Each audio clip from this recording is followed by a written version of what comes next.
There are three tried and true methods of directing the interview where you want it to go, called bridging, flagging, and hooking.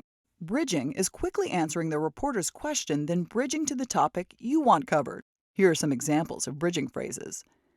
You can go online and find some more examples of bridging phrases, but make sure it's something that would naturally come out of your mouth.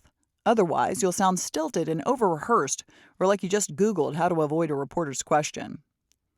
And make sure you answer the question briefly. You never want to put yourself in a position where the anchor says, "Why aren't you answering the question?" or "That's not what I asked." Here's an example. Reporter: Caroline Corporation manufactures 60% of the drones being used by hobbyists in the U.S. How are you getting and keeping that big a part of the market? There's nothing wrong with the question. It's just not one of the topics you really want covered. Answer the question quickly and move on to one of the messages that you want to hit by using a bridging phrase.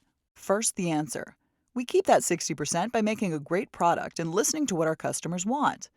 Then the bridge. You can even power many of our drones with our new line of smartwatches. And your message. The watches are smaller, lighter, and cheaper than our nearest competitor, and they have a wider range of compatibility with everything from our drones to our TVs and home electronic systems. That example has an easy bridge because the two topics have something in common. Sometimes it requires a more generic bridge, like the ones I just showed you. Remember, don't insult the anchor reporter in a bridge. Here are some anti-examples of bridging phrases. Now here's flagging.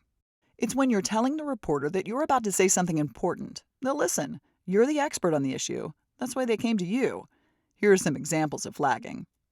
One way to think of flagging is using superlatives like biggest, smallest, best, worst, most, least. And that brings us to hooking. End your answer in a way that leads to the obvious follow-up question. That's just one of the changes on the production line that we've made in Caroline Corporation that has allowed us to move more jobs from Mexico back here to America. The obvious follow-up question for the anchor is, what are the other changes you've made to bring those jobs back? And that's exactly what you want. Now, you want to know what never to do in an interview? Click on the next video. We've got some doozies.